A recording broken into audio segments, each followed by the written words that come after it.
Hi guys! Welcome to the channel. Welcome to the 315.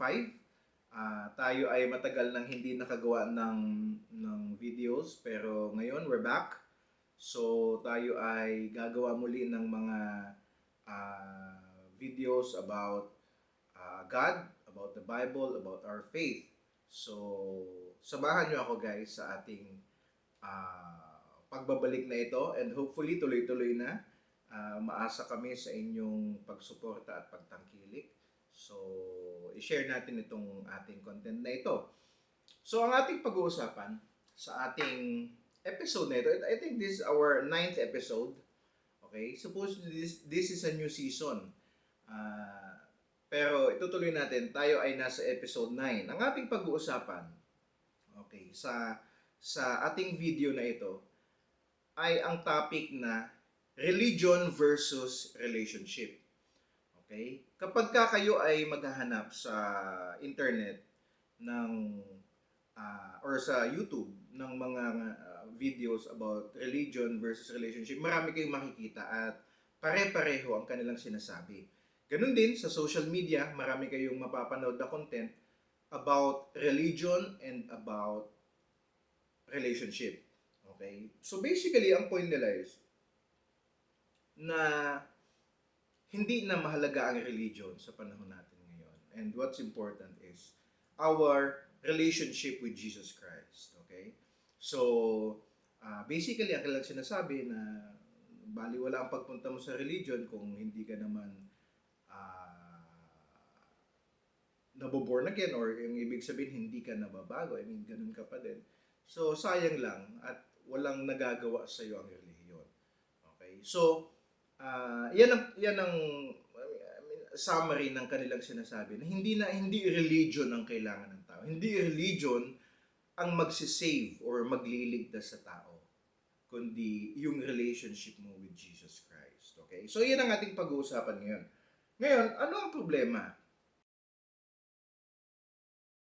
Okay, so pag-uusapan natin, ano ba ang religion? So ang religion, it came from the Latin word religare, which means to bind again. Okay? Ibig sabihin, muling ibalik, muling itali ang tao sa Diyos. Okay? So, mula pa ng pasimula, okay, let's say in the perspective of Christianity, mula pa ng pasimula, ang religion ay nagkaroon ng hindi magandang reputasyon. Okay? Kaya maraming atrocities ang nagawa because of religion, because of the profession of faith. Maraming giyera, maraming buhay ang nawala dahil sa pag-uphold ng religious belief. Kaya sa ating panahon ngayon, ang religion ay isang bagay na tabu or isang bagay na iniiwasan ng mga tao. Okay? Kaya itong mga nagtuturo ng mga bagay na ukol sa Biblia,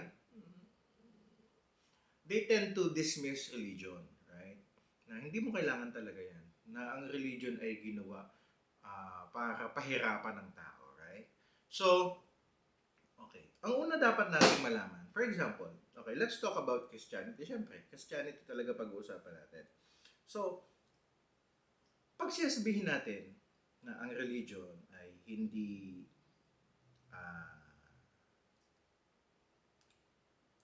na mahalaga or hindi kailangan, I think it's very contradictory. Okay, madalas marinig pa natin, ang true Christian ay ganito, ganyan. Right? So, ang problema, mga ka-315, ang Christianity or ang pagkakaroon ng faith. What is Christianity? Christianity is following Christ. Okay? Tayo ay mga taga-sunod ni Kristo. At kapag ikaw ay professing Christian ka, it means inaangkin mo na ikaw ay taga-sunod ni Kristo, ikaw ay Kristiyano, you are practicing religion. Ikaw ay kabahagi sa relihiyon ng Kristyanismo. Dahil ang Kristyanismo ay isang relihiyon. Okay? Kaya, hindi mo pwedeng sabihin na ikaw ay taga-sunod ni Kristo at hindi mahalaga ang relihiyon. Dahil ang ah, pagsunod kay Kristo ay isang relihiyon. Okay? Kaya marami ang nagsasabi, hindi magandang relihiyon. Madalas silang binabasa. James chapter 1 verse 26. Ano sabi sa James 1 verse 26? Those who consider themselves religious and yet do not keep a tight rein on their tongues deceive themselves and their religion is worthless. Okay? So basically sinasabi nila, so kung hindi ka nababago, kung ikaw naman ay mapanghusga, kung ikaw naman ay hindi maganda ang patotoo mo, tapos nagpa-practice ka ng religion, baliwala yung religion mo. And it is true, of course, kung hindi tayo nababago, kung hindi tayo walang nangyayari sa ating internal na kumbaga ay proseso, I mean, worthless ang ating religion. Pero itong verse na ito ay hindi ginawa to discredit religion. Dahil kung itutuloy mo ang basa sa verse 27 ang sabi, religion that God our Father accepts as pure and faultless is this: to look after orphans and widows in their distress and to keep oneself from being polluted by the world. So ibig sabihin, totoo sa verse 26 na sinabi na their religion is worthless. Okay? Kung hindi ikaw nababago, kung hindi na hindi ka nakakalakad sa kabanalan, sa spirituality na hinahanap ng Diyos, your religion is worthless. Okay? Pero this is not tantamount to saying religion is worthless. Again, sa verse 27, ang sabi, may religion na tinatanggap ang Diyos. Okay? So, wag nating sabihin na ang relihiyon, dahil sa hindi magandang reputasyon o imahe ng relihiyon, ang relihiyon ay masama. Okay? Wag nating sabihin yan. Dahil hindi yan accurate, hindi yan consistent sa Bible. Tutuntunin natin kung bakit hindi mahalaga or kung bakit ganito ang pagtingin ng mga tao kahit ang mga nagtuturo sa Biblia pagdating sa relihiyon. Okay? Ang totoo niyan, dahil ang relihiyon ay, of course, yung Latin word na religare, kumbaga, it's very vague, na ikaw ay bind again, na ikaw ay muling itali sa Diyos. Kumbaga, masyadong vague yan, masyadong malabo yan eh. Pero ang pakahulugan ng relihiyon ng mga tao sa ating panahon ngayon is the church. Okay? Na ikaw ay kabahagi sa isang church or fellowship or samahan, sekta, pananampalataya. Okay? So, iyan ang pakahulugan nila sa religion. Okay? At kapag ka tinutukoy nila ang relihiyon or church or fellowship, ang tinutukoy nila ay sistema. Iyan talaga ang religion. Iyan ay sistema ng paniniwala. Okay? Na mayroong pagtuturo, mayroong doktrina, may mga gawi, may mga gawain. Okay? Kaya pagka sinabing religion, okay, ang usually tinutukoy natin, of course, ay ang church. Okay? At ang isa sa kanilang contention about churches or about religion is yung kanilang pagtuturo ng mga mabubuting gawa. Okay? Dahil sa church, ikaw ay tuturuan na umattend, ikaw ay tuturuan, for example, na mag-offering, ikaw sumuporta, tuturuan ka na mag-abide sa mga program. So yan ang nakikita ng tao or ng mga nagpapakilala na sila ay nagtuturo ng pananampalataya. Yan ang nakikita nila na hindi maganda on this basis. Okay? Anong basis nila? Na yan ay, kumbaga, hindi necessary. Okay? Dahil ang mababasa natin daw, according to Ephesians chapter 2, verse 8 to 9, for it is by grace you have been saved, through faith. And this is not from yourselves. It is the gift of God. Verse 9, not by works, so that no one can boast. Okay? Kaya hindi mahalaga ang ang ating gawa, ang ating mabubuting gawa ay hindi makakapagligtas sa iyo. Ito ay reaction ng Protestantism sa teachings ng Catholic Church noong magpasimulang Protestantism noong 1500s, na ang church nagtuturo na kailangan mong pagtrabahuhan ang iyong kaligtasan. You have to do things to earn your salvation. Okay? So ang naging reaction ng mga Protestants ay ito, Ephesians chapter 2 verse 8 to 9. Hindi mo kailangan ng mabuting gawa. All you need, ang sabi ay, it is by grace you have been saved through faith. Okay? So faith sa pamamagitan ng grace ang kailangan para ikaw ay maligtas. And yan, on this aspect, yan ay totoo. Okay? Ito ang ating sinasabi na ang ating mabubuting gawa, even religion in itself, yes, religion cannot save you. Okay? Ano ang ibig sabihin niyan? Okay? Linawin natin. Baka sabihin, pareho pala kayo ng sinasabi ng iba. Okay? Ang ibig sabihin niyan, na ang relihiyon hindi makakapagligtas sa iyo, o ang mabubuting gawa ng relihiyon ay hindi makakapagligtas sa iyo. Okay? Okay, ang issue na ito ay nakakabit sa ating paniniwala or pagkaunawa sa salitang salvation. Okay? Dahil ito ang nagiging dahilan kung bakit ganito ang pagtingin sa relihiyon sa ating panahon ngayon. Dahil nga, ang mabuting gawa hindi makakapagligtas. At yan ay totoo. Okay, pero let us consider itong salvation. Okay, ito, so pag-usapan natin ng salvation. Ang salvation, ito ay isang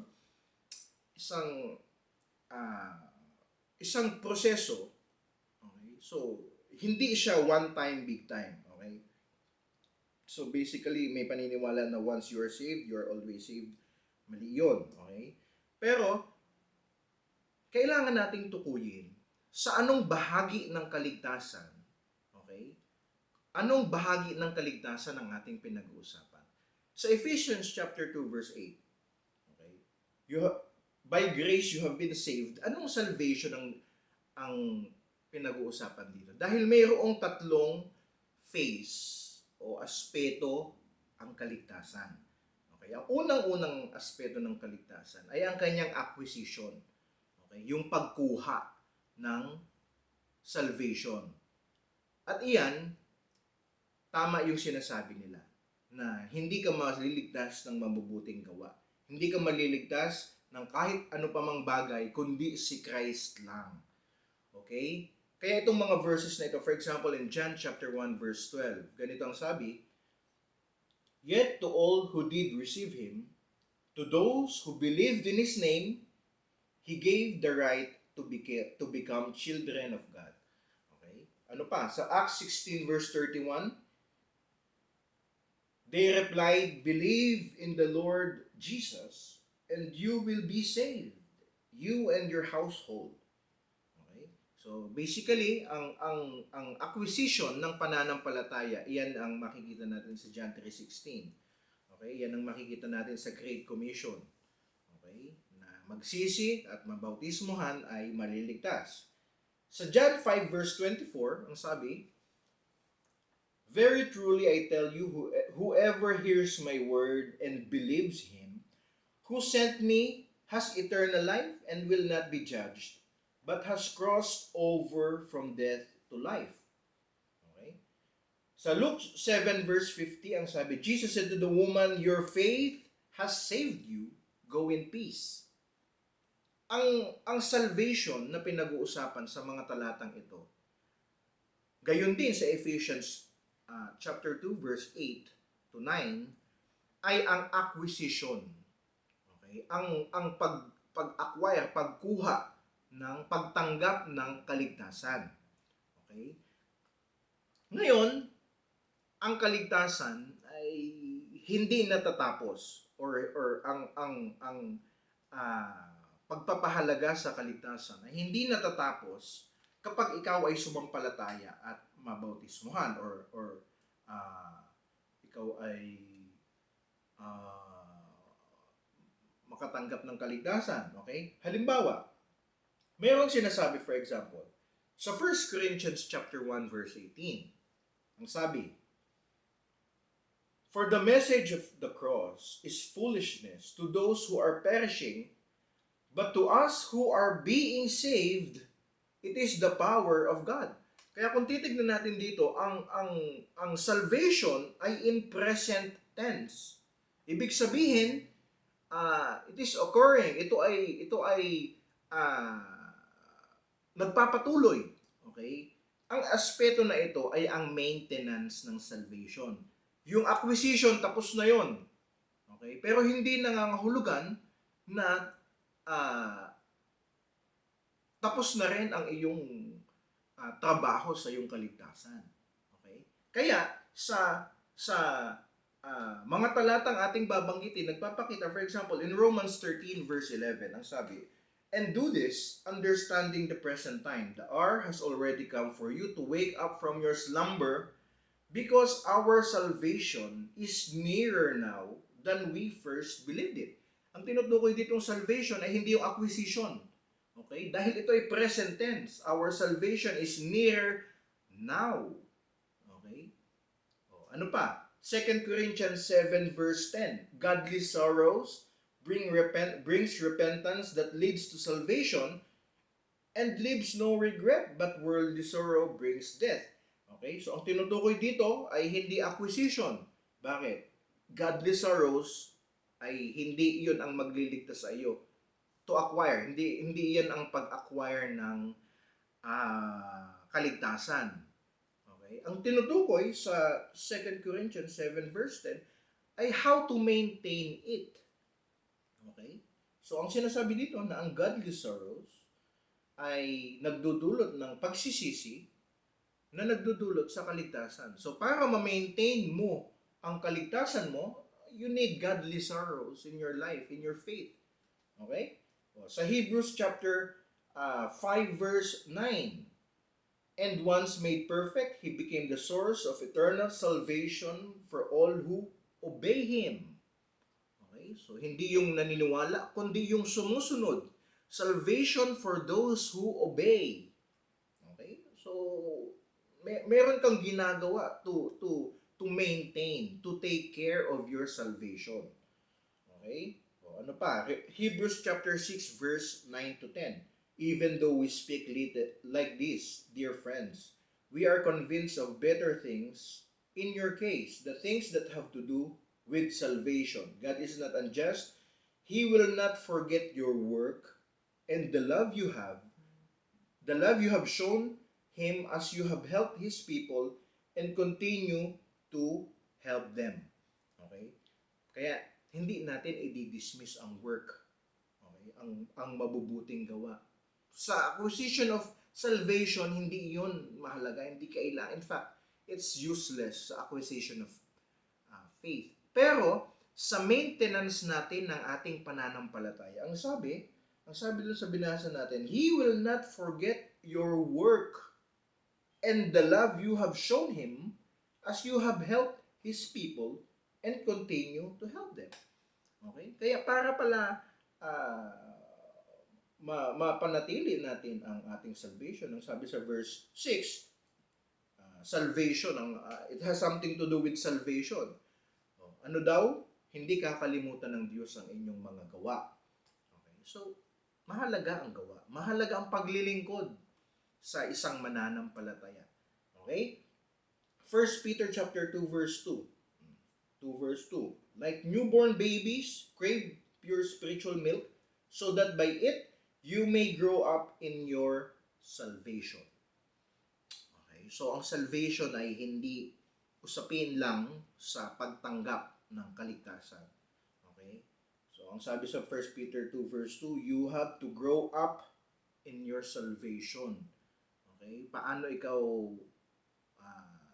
lumalago? Paano ka lumalaki? For example, sa sa ating buhay. Ang isang bata, paano yan lalaki, paano yan aantas bilang tao. Kailangan mo kumain, yeah, right? Kailangan mag-exercise. You have to do those things para ikaw ay mag-grow up. Okay? And spiritually speaking, ganun din. Para ikaw ay mapangalagaan mo ang iyong salvation, you need to grow up. Okay? And the last aspect of salvation is the fulfillment. Yung pagtanggap mo ng kaligtasan. Okay? Halimbawa, sa 1 Peter 1 verse 5 ang sabi, who through faith are shielded by God's power until the coming of the salvation that is ready to be revealed in the last time. Kaya, dito may tinutukoy na salvation pero hindi yung pagtanggap ng kaligtasan.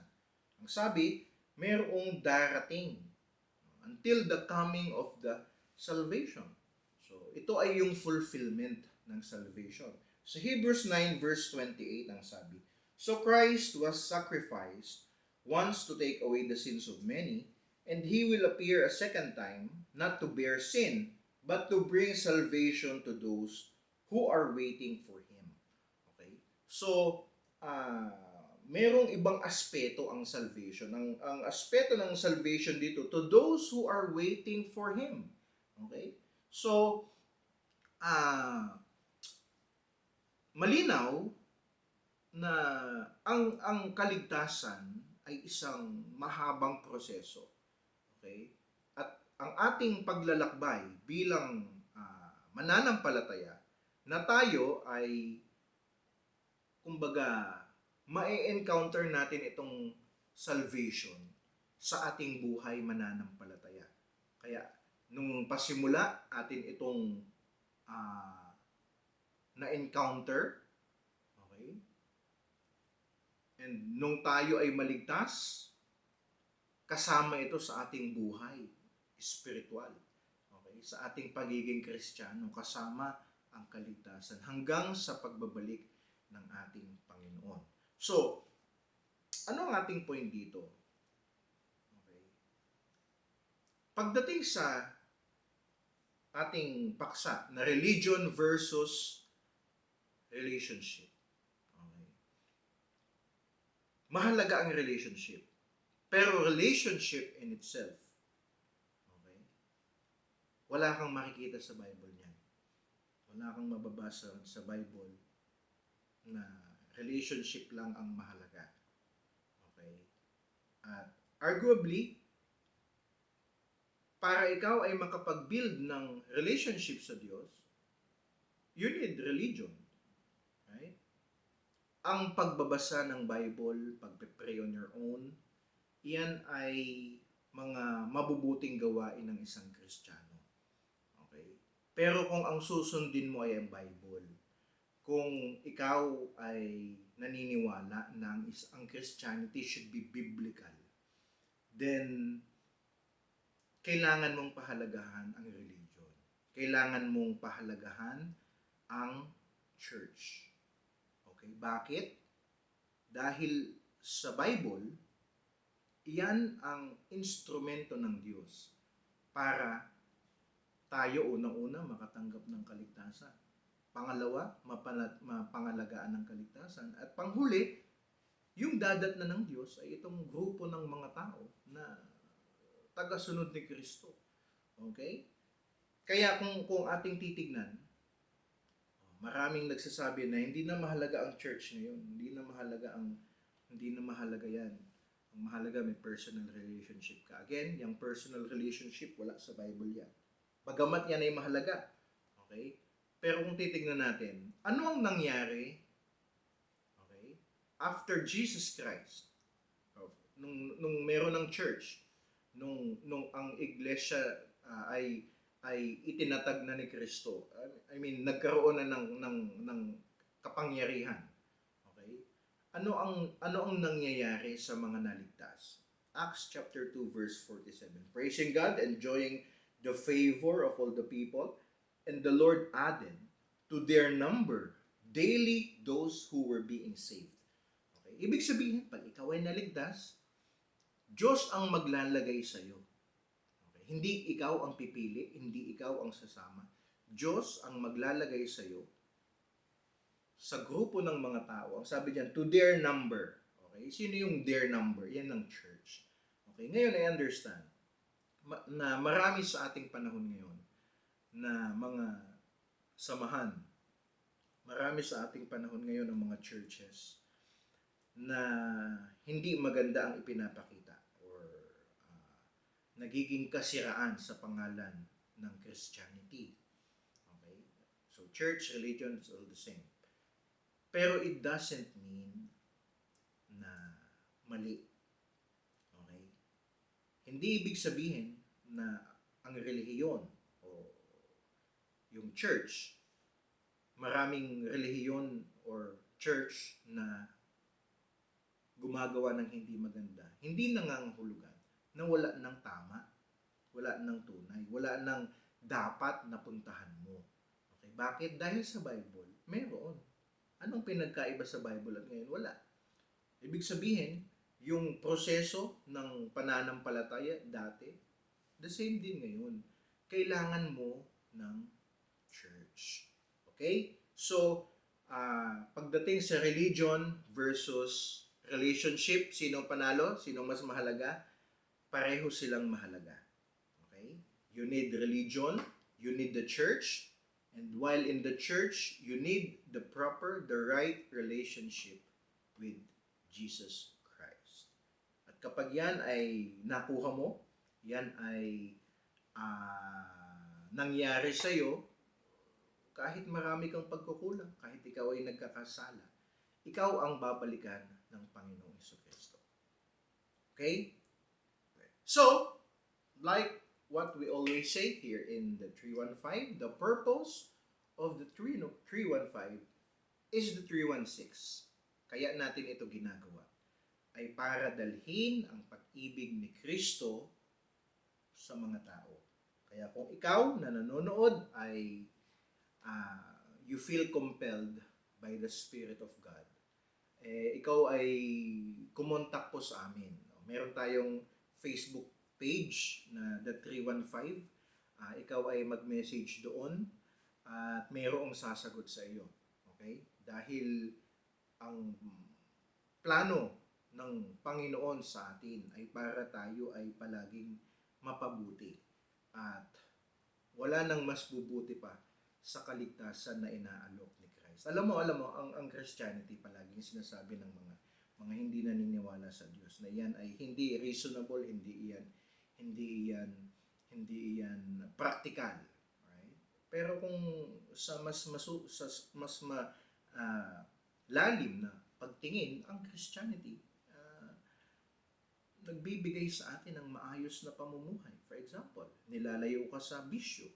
Yung bisyo, nagkukos sa iyo ng sakit, nagkukos sa iyo ng extra gastos, right? Ano pa ginagawa ng bisyo ng kasalanan sa ating buhay? Nawawasak ang pamilya, nasisira ang pangalan, nasisira ang kalusugan. Pero pag ikaw ay Kristiyano, mailalayo ka, bagamat nagkakasala ka pa rin, pero generally ikaw ay malalayo sa mga unnecessary na mga pangyayari sa buhay na ganyan. Kaya kapag sa buhay na ito, sa ating panahon ngayon, sa panahon ng social media, ang sabi ng research, ito ang panahon na hindi kontentado ang tao. Walang contentment. Napakadaming perang umiikot ngayon. Napakadaling magkapera. Maraming content creators. Alright? Maraming source of income na meron na nadagdag sa ating panahon ngayon. Pero hindi kontento ang tao. Pero sa Christianity, tuturuan ka na makontento kung ano ang meron ka. Right? So, hindi totoo na ang paniniwala kay Kristo ay hindi practical at hindi kailangan. In fact, sa ating panahon ngayon, lalong-lalo na, mental health is an all-time low. Okay? Bugbog ang ating mental health. Mas lalo natin kailangan si Christ. So, ang channel na ito ay ginawa, ang program na ito ay ginawa for the 316. Okay? So, God loves you.